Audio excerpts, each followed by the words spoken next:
Unfortunate Mistake by L M Montgomery. Oh dear, fretted Nan Wallace, twisting herself about uneasily on the sofa in her pretty room. I never thought before that the days could be so long as they are now. Poor you, said her sister Maud sympathetically. Maud was moving briskly about the room, putting it into the beautiful order that Mother insisted on. It was Nan's week to care for their room, but Nan had sprained her ankle 3 days ago and could do nothing but lie on the sofa ever since. And very tired of it, too, was wide-awake, active Nan. And the picnic this afternoon, too, she sighed. I've looked forward to it all summer, and it's a perfect day, and I've got to stay here and nurse this foot. Nan looked vindictively at the bandaged member, while Maud leaned out of the window to pull a pink climbing rose. As she did so, she nodded to someone in the village street below. Who is passing? Asked Nan. Florrie Hamilton. Is she going to the picnic? Asked Nan indifferently. No, she wasn't asked. Of course, I don't suppose she expected to be. She knows she isn't in our set. She must feel horribly out of place at school. A lot of the girls say it is ridiculous of her father to send her to Miss Braxton's private school, a factory overseer's daughter. She ought to have been asked to the picnic all the same, said Nan shortly. She is in our class if she isn't in our set. Of course, I don't suppose she would have enjoyed herself, or even gone at all, for that matter. She certainly doesn't push herself in among us. One would think she hadn't a tongue in her head. She is the best student in the class, admitted Maud, arranging her roses in a vase and putting them on the table at Nan's elbow. But Patty Morrison and Wilhelmina Patterson had the most to say about the invitations, and they wouldn't have her. There, Nanny dear, aren't those lovely? I'll leave them here to be company for you.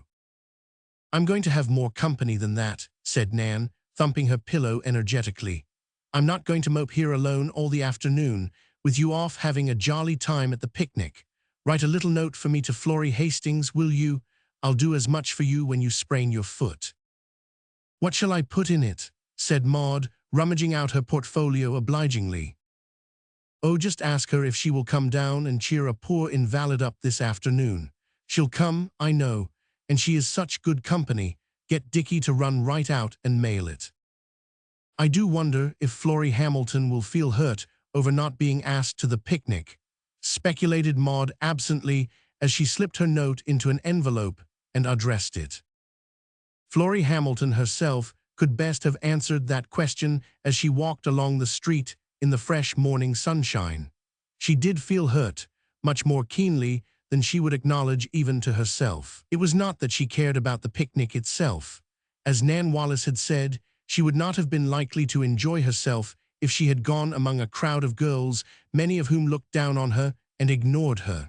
But to be left out when every other girl in the school was invited, Florrie's lip quivered as she thought of it. I'll get Father to let me to go to the public school after vacation. She murmured, I hate going to Miss Braxton's. Florrie was a newcomer in Winborough.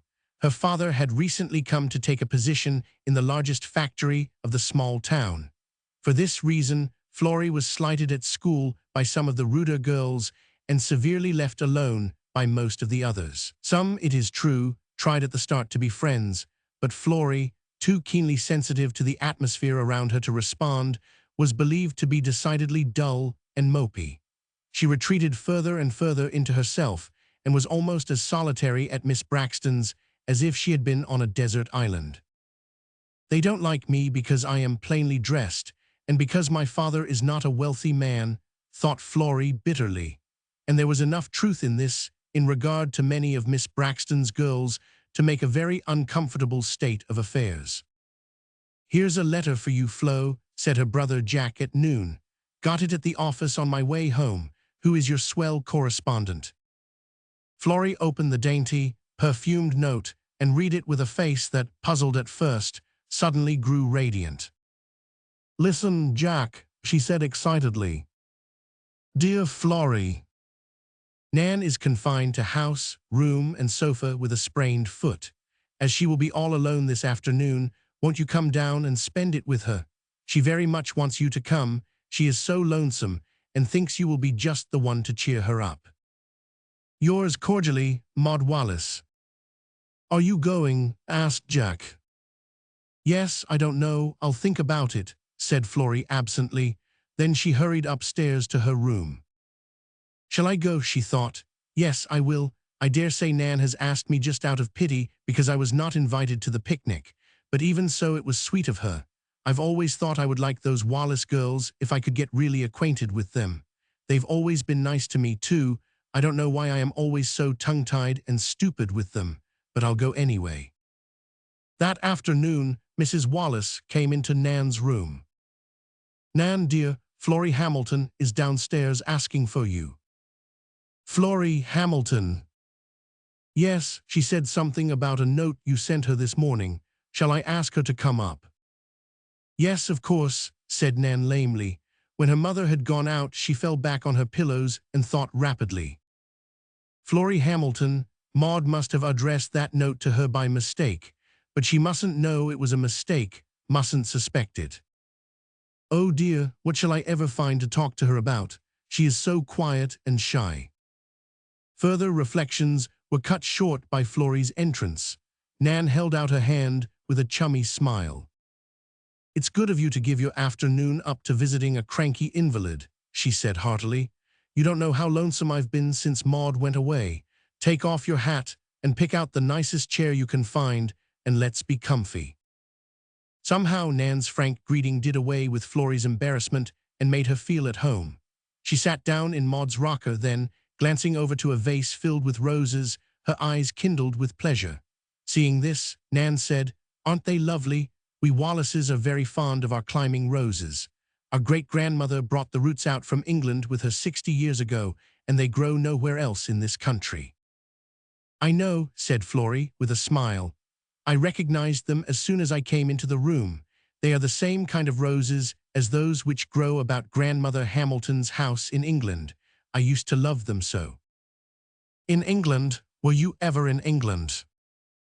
Oh yes, laughed Florrie, and I've been in pretty nearly every other country upon earth, every one that a ship could get to, at least. Why, Florrie Hamilton, are you in earnest? Indeed, yes. Perhaps you don't know that our now mother, as Jack says sometimes, is father's second wife. My own mother died when I was a baby, and my aunt, who had no children of her own, took me to bring up. Her husband was a sea captain, and she always went on his sea voyages with him. So I went too. I almost grew up on shipboard. We had delightful times. I never went to school. Auntie had been a teacher before her marriage, and she taught me. 2 years ago, when I was 14, father married again, and then he wanted me to go home to him and Jack and our new mother. So I did, although at first I was very sorry to leave Auntie and the dear old ship and all our lovely wanderings. Oh, tell me all about them, demanded Nan. Why, Florrie Hamilton, to think you've never said a word about your wonderful experiences. I love to hear about foreign countries from people who have really been there. Please just talk, and I'll listen and ask questions. Florrie did talk. I'm not sure whether she or Nan was the more surprised to find that she could talk so well and describe her travels so brightly and humorously. The afternoon passed quickly, and when Florrie went away at dusk, after a dainty tea served up in Nan's room, it was with a cordial invitation to come again soon. I've enjoyed your visit so much, said Nan sincerely. I'm going down to see you as soon as I can walk, but don't wait for that. Let us be good, chummy friends without any ceremony. When Florrie, with a light heart and a happy smile, had gone, came Maud, sunburned and glowing from her picnic. Such a nice time as we had, she exclaimed. Wasn't I sorry to think of you cooped up here? Did Florrie come? One Florrie did. Maud, you addressed that note to Florrie Hamilton today instead of Florrie Hastings. Nan, surely not, I'm sure. Yes, you did, and she came here. Was I not taken aback at first, Maud? I was thinking about her when I addressed it, and I must have put her name down by mistake. I'm so sorry. You needn't be. I haven't been entertained so charmingly for a long while.